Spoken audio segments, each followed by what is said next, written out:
Hodiaŭ mi parolas pri la usona potenco. Antaŭ ol mi komencas, mi rimarkos ke mi estas usonano. Mi ne celas insulti iun, mi nur celas atentigi temojn kiuj koncernas al multaj. Nu, Usono havas grandan potencon. Ĝia potenco ampleksas plurajn sferojn, inkluzive de la armea, la ekonomia, la lingva kaj tiel plu. La armea estas la kerno.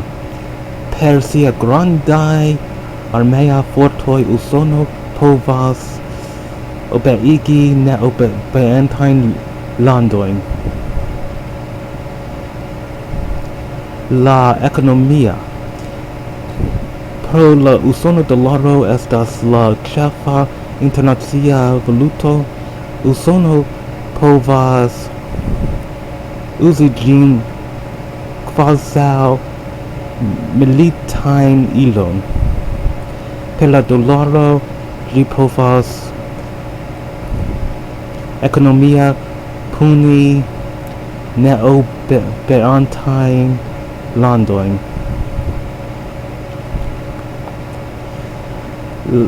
La lingvo. Per la angla lingvo Usono povas regi la mondon. Ĉiu homo devas havi sian propran lingvon, sed la usona hegemonio penas forigi la aliajn lingvojn de la mondo. Nu,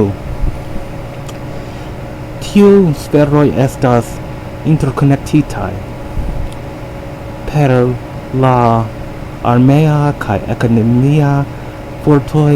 Usono povas trudi al la resto la mondo sian lingvon. Per la lingvo Usono povas disvastigi siajn armeajn kaj ekonomiajn fortojn. Esperantisto ofte parolas pri la bezonon de lingva demokratio. Tio estas bona, sed ĝi ne alparolas pri la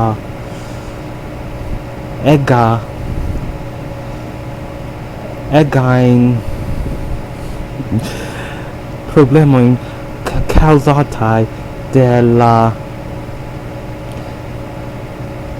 la armeaj kaj ekonomiaj fortoj. Aliflanke, oni parolas pri la senĉesaj militoj de Usono kaj la ekonomio de Usono sen mencio de lingvo. Tio okazas inter la maldekstraj rondoj de Usono.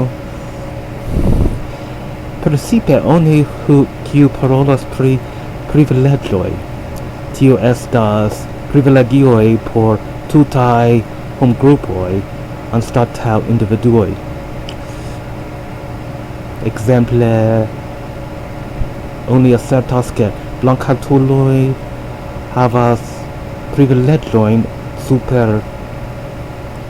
nigrahatuloj, ke viroj havas privilegiojn super virinoj.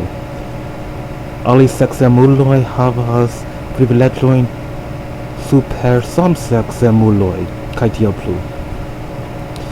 Sed tiu homoj asertas ke oni devas kontroli sian privilegion.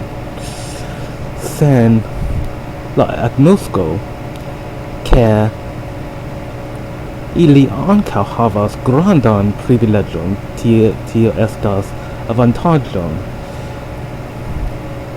Nome ke ilia denaska lingvo estas vaste uzata kiel interlingvo.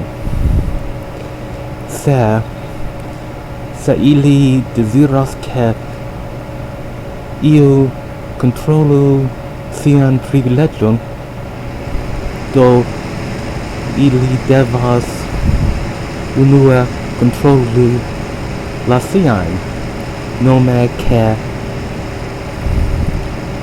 ili ĝuas grandan privileĝon. Nu, mi rememoras kiel infanon mi devas lerni la anglan, kiel literumi en la angla. Ekzistas en la klasĉambroj en la bazlernejo pri la tiel nomataj krimulaj vortoj. Tie estas vortoj kiu ne obeas la regulojn, sed mia patro rimarkis ke ĉiuj vortoj en la angla estas krimulaj vortoj. La angla havas unu el la plej komplikaj literum-sistemoj de la mondo, kaj usonanoj volas trudi al la resto de mondo ĝin.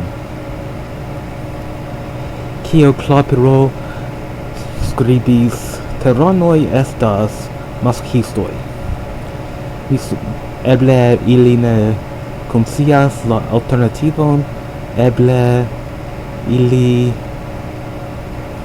opinias ke tio estas la sola maniero. Same oni parolas pri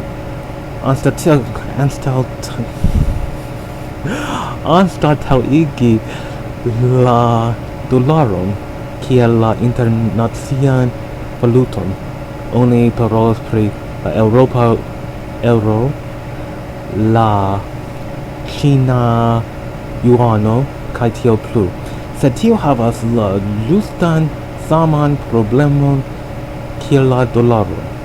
Nome tiu donas ege tro da avantaĝojn al unu lando aŭ landgrupoj. Ekzemple la Eŭropa Unio, la Ĉinujo, same kiel Usono. Eble estas la tempo ke oni serioze enkonduku la spesmilon. Aŭ eble cifrovaluto kiel monero.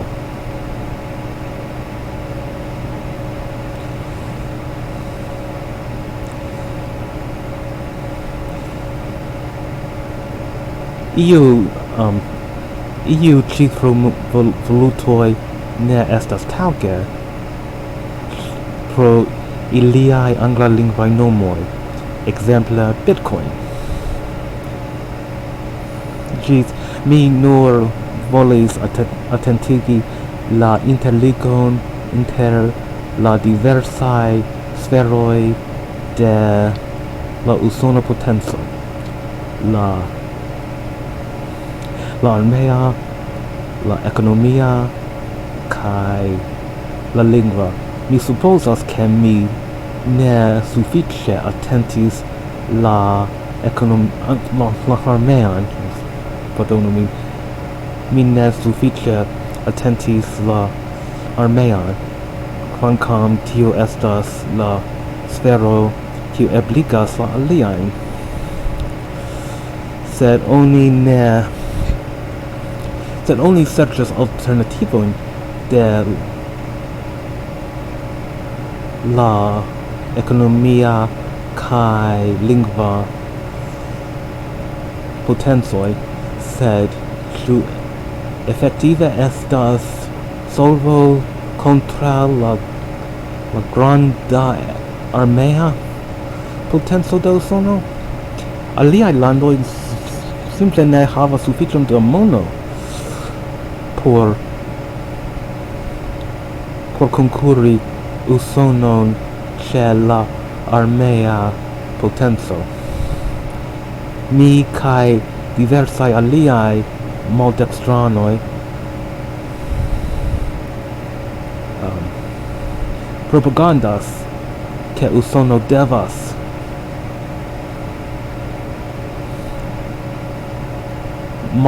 malgrandigi sian armeon.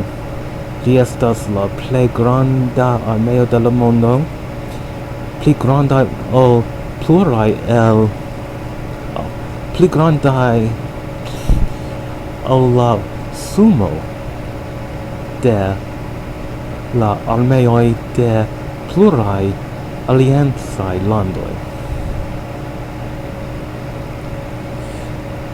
Usono povus duonigi sian armean budĝeton kaj restas la plej granda milito de la mondo.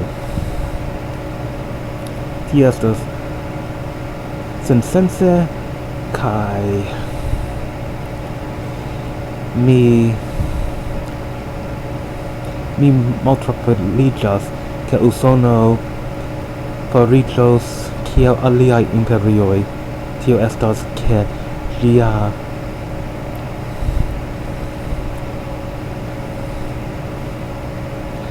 ĝia avaro, avido kaj militemo kaŭzos ĝian disfalon. Mi esperas ke Usono kaj aliaj landoj de la mondo povas resti in bona stato, sed se Usono restos la ĉefa ŝikantanto de la mondo, tio ne estas granda ebleco. Usono nun minacas Venezuelon, Iranon kaj tiel plu, kaj en Honduro oni ankoraŭ devas trakti la grandan puĉon por instali la usonan marioneton de antaŭ 10 jaroj. En Venezuelo, Irano kaj tiel plu, Usono provas fari same. Al el resto de la mundo, mi bedaŭras. Mi esperas ke oni povas disvastigi alternativojn por malpliigi la usonan ekonomion. Ĝis.